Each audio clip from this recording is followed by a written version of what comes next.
चला मित्रांनो, आज आपण पाहूया माहितीचा अधिकार काय आहे.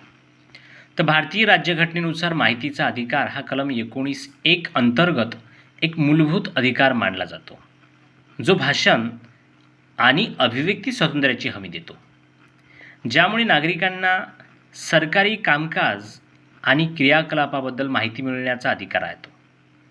याबाबत महत्त्वाचे मुद्दे म्हणजे कलम 19(1) हा लेख आहे जिथे माहितीचा अधिकार हा आपल्याला प्राप्त होतो. म्हणजे 19(1) नुसार आपल्याला माहितीचा अधिकार हा प्राप्त झालेला आहे राज्यघटनेमध्ये. सर्वोच्च न्यायालयाचे निर्णय.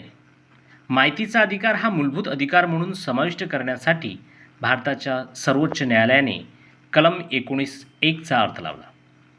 माहिती अधिकार कायदा 2005 हा कायदा माहितीचा अधिकार म्हणून अधिक मजबूत करण्यासाठी आणि सरकारी माहितीमध्ये प्रवेश करण्यासाठी कायदेशीर चौकट प्रदान करण्यासाठी लागू करण्यात आला. धन्यवाद.